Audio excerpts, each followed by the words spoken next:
At every point in history, there has always been someone who wanted to conquer the world, and none of them have ever been successful, except for two people who quietly used their invention to take over both the physical and digital world in the middle of the Cold War from the safety of the most neutral country in European history. The country, Switzerland, and its invention, a font called Helvetica. So how did a font invented in the aftermath of World War II accomplish what no one else has done in history? And who came up with it? And how did it become the most popular font in the world? To understand the creation of Helvetica, we must first explore the Swiss modernist movement of the mid-20th century. This design philosophy, also known as the International Typographic Style, emerged in Switzerland and Germany in the 1950s. It was a reaction against the decorative, ornate styles of the past, particularly the Art Nouveau and Baroque movements, which favored intricate designs and complex fonts, which was difficult to read. In contrast, sought to simplify and standardize design, placing emphasis on clarity, order, and functionality. Swiss modernism was heavily influenced by the earlier Bauhaus movement, which championed the idea that form follows function, a principle that would become a cornerstone of Helvetica's design philosophy. The Bauhaus, founded in 1919 by Walter Gropius in Germany, sought to unify art, craft, and technology in a way that prioritized utility over aesthetics. By the 1950s, Switzerland had become a hub for this new approach to design. The country's neutrality during World War II had left it relatively unscathed, and its designers were free to experiment with new ideas. It was in this context that Max Miedinger, a Swiss typeface designer, and Eduard Hofmann, the director of the Haas Type Foundry, sought to create a new typeface that embodied the principles of Swiss modernism. Their goal was to develop a typeface that was neutral and versatile, capable of being used across a wide range of applications without distracting from the content it conveyed. This was in stark contrast to the more decorative typefaces of the time, which were often seen as too expressive and subjective. The result of their collaboration was Nie-Haas Grotesk, the first step to world domination. This Nie-Haas Grotesk was the precursor to Helvetica, the name Grotesk referring to the sans serif style of the font, which was seen as modern and stripped of any unnecessary ornamentation. Sans serif fonts had been gaining popularity since the early 20th century, particularly in the work of Jan Tschichold, a German typographer who had advocated for the use of sans serif typefaces in his influential book, The New Typography, in 1928. Max Miedinger and Eduard Hofmann designed Nie-Haas Grotesk with a specific set of goals in mind. They wanted a font that would be highly legible, neutral, and capable of being used in a wide variety of settings. The clean, geometric lines of the letters were meant to create a sense of order and clarity, while the consistent stroke widths ensured that the font would remain readable at both large and small sizes. One of the key inventions of Grotesk was its ability to convey information without imposing its own personality on the text. In a way, the font was seen as a blank slate, a font that could be used in a variety of contexts without drawing attention to itself. This was a deliberate design choice that aligned with the principles of Swiss modernism, which emphasized objectivity and neutrality in design. Its violently simple and basic design helped its path to world domination, something we'll touch on later. Nie-Haas Grotesk was the epitome of one of the most important design principles, the principle of simplicity. Its sans serif design eliminates the decorative strokes that are characteristic of serif fonts, creating a cleaner, more streamlined appearance. This simplicity is a key factor in the font's versatility, as it can be used in everything from corporate logos to public signage without feeling out of place, and paved the way for its explosive conquering of the earth. But first, it needed the help of the Germans, and a name change.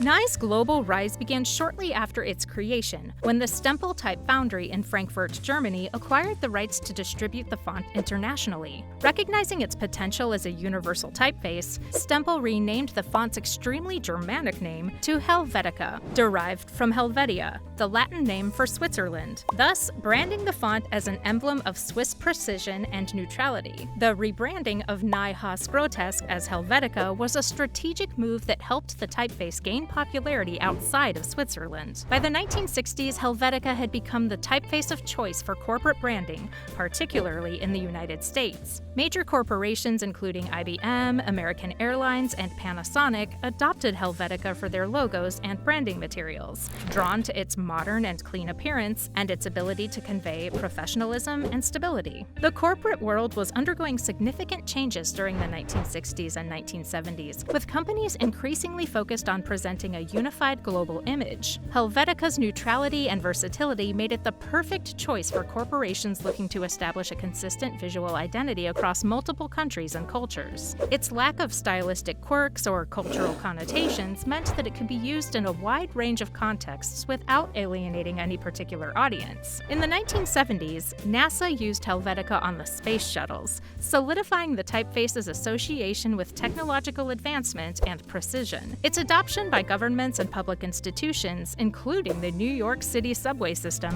further established Helvetica as a font that was not only modern, but also reliable and easy to read in a variety of settings. From a sociological perspective, Helvetica's rise can be seen as a broader trend toward globalization and the desire for universal standards. As multinational corporations expanded their reach, there was a growing need for a typeface that could be understood and recognized across different languages, cultures, and markets. Helvetica's neutrality made it the perfect choice for this role, as it allowed companies to communicate a sense of professionalism and stability without appearing tied to any particular national or cultural identity. This universality also made Helvetica a key player in the development of corporate design systems, which aimed to create a consistent visual language across all aspects of a company's branding. These systems, which were pioneered by designers like Massimo Vignelli and Paul Rand, relied heavily on Helvetica as a typeface that could provide a clean, modern foundation for everything from logos to annual reports. But why exactly is Helvetica such a great font?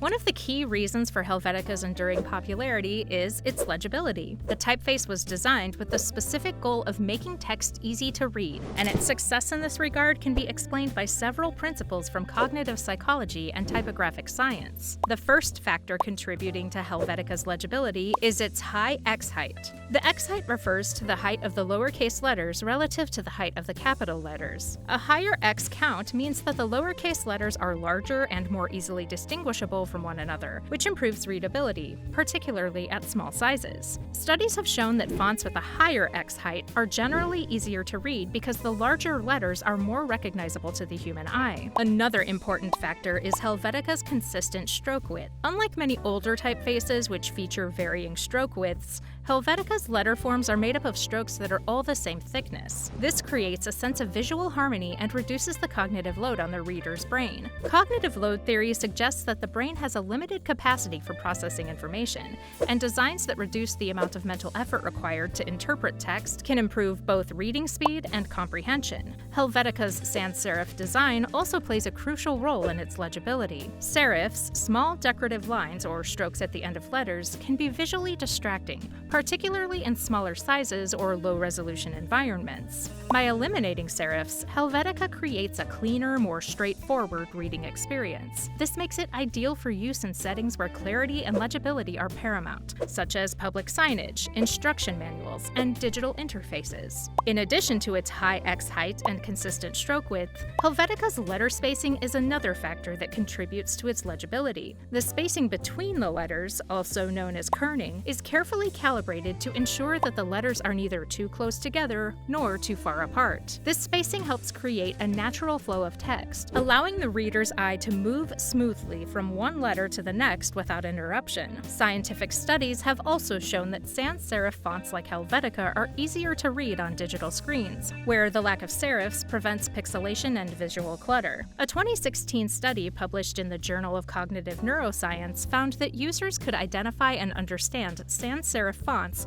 12% faster than serif fonts when reading on low-resolution screens. As the world increasingly transitioned to digital platforms, this feature helped Helvetica maintain its dominance in both print and digital media, and become one of the most recognizable parts of culture in, strangely, America.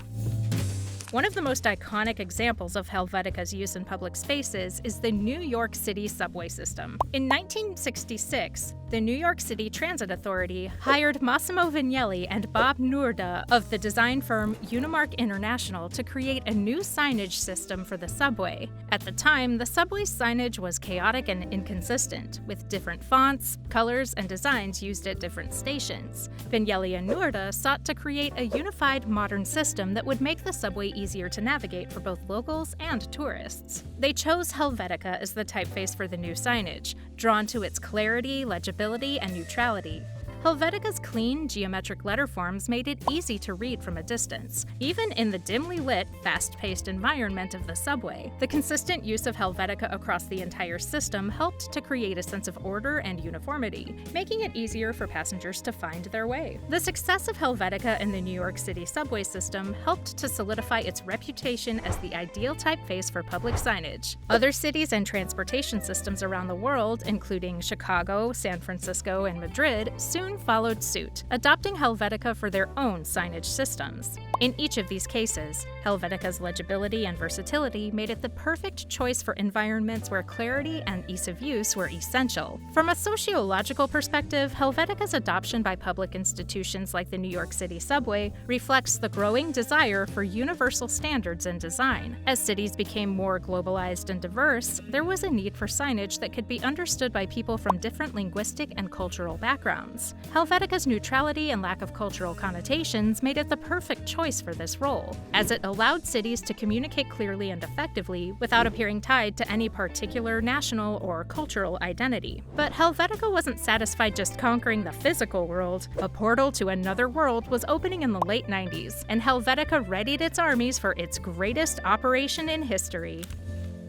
As the world transitioned into the digital age, Helvetica once again proved its versatility by becoming one of the most commonly used fonts in user interface or UI design and user experience or UX design. The rise of personal computers in the 1980s and 1990s, followed by the explosion of the internet and mobile technology, created new challenges for typography. Fonts that had been designed for print media needed to be adapted for use on digital screens, where the resolution was often lower and readability was a greater concern. Helvetica's clean sans-serif design made it well-suited for this transition. Its simple geometric shapes rendered clearly on low-resolution screens, and its consistent stroke widths ensured that the letters remained legible even at small sizes. As a result, Helvetica became one of the default fonts used in many operating systems and software applications. Apple in particular has had a long history with Helvetica, using it as the default font for its user interfaces for many years before transitioning to San Francisco, a derivative of Helvetica in 2015. One of the reasons Helvetica has remained so popular in digital design is its adherence to key principles of UX and UI design. In the context of digital interfaces, typography plays a crucial role in shaping the user experience, as it influences how easily users can read and navigate content. Helvetica's neutrality allows it to blend into the background, ensuring that users can focus on the content rather than the design of the text itself. This aligns with the Gestalt principle of figure-ground organization, which suggests that users are more likely to focus on the content, or figure, when the design elements, or ground, are unobtrusive. From a cognitive psychology standpoint, Helvetica's success in digital design can also be attributed to its ability to reduce cognitive load. Cognitive load theory suggests that users have a limited capacity for processing information, and designs that minimize unnecessary visual elements allow users to focus more effectively on the task at hand. By eliminating the decorative flourishes and varying stroke widths found in other typefaces, Helvetica creates a cleaner, more streamlined reading experience, which reduces the cognitive effort required to interpret the text. Furthermore, Helvetica's flexibility and scalability make it ideal for use across a wide range of devices, from smartphones to desktop computers. As responsive design became increasingly important in the digital world, designers needed typefaces that could adapt to different screen sizes without losing their clarity or legibility. Helvetica's geometric forms and consistent letter spacing ensure that it remains readable whether it is displayed on a small mobile screen or a large desktop monitor. At this point, Helvetica had an iron grip on every world humanity lived in. There was just one step left: immortality. Helvetica's impact extends beyond the realms of design and typography. It has become a cultural icon in its own right. The font's ubiquity in corporate branding, public signage, and digital interfaces has made it one of the most recognizable typefaces in the world. Its association with neutrality, clarity, and modernity has made it a symbol of the globalized, interconnected world of the 21st century. In 2007, the documentary film Helvetica, directed by Gary Hustwit, explored the cultural significance of the typeface on its 50th anniversary. The film featured interviews with prominent designers, including Massimo Vignelli, Paula Scher, and David Carson, who discussed the typeface's influence on their work and the broader design world. Helvetica highlighted how a seemingly simple typeface could provoke strong opinions, with some designers praising its functionality and neutrality, while others criticized it for its ubiquity and perceived lack of personality. Despite its enduring popularity, Helvetica has not been without its critics. In recent years, some designers have argued that Helvetica's ubiquity has made it overused and boring, with its neutrality being seen as a lack of personality or creativity. Designers like David Carson, known for his experimental approach to typography, have criticized Helvetica for being too rigid and restrictive, arguing that it stifles creativity by imposing a sense of sameness across different designs. Additionally, as digital technology has advanced, new typefaces have been developed specifically for use on digital screens, offering improved legibility and scalability. In 2015, Apple replaced Helvetica with San Francisco as the default typeface in its operating systems, citing the need for a font that was optimized for smaller screens and high-resolution displays. San Francisco, while heavily influenced by Helvetica, was designed to address some of the challenges posed by modern digital environments, including the need for greater legibility at smaller sizes. However, despite these criticisms and the rise of new digital typefaces, Helvetica remains one of the most widely used fonts in the world. Its simplicity, neutrality, and versatility continue to make it a popular choice for designers, particularly in corporate branding and public signage. The introduction of Helvetica Neue in the 1980s, which refined the original design for improved legibility and usability, has helped to keep the typeface relevant in the modern era. Looking to the future, Helvetica's legacy is likely to endure, even as new typefaces emerge and digital technology continues to evolve. Its influence on the world of design, from the Swiss modernist movement to the rise of global corporate branding, has cemented its place as one of the most important and iconic typefaces of the 20th and 21st centuries.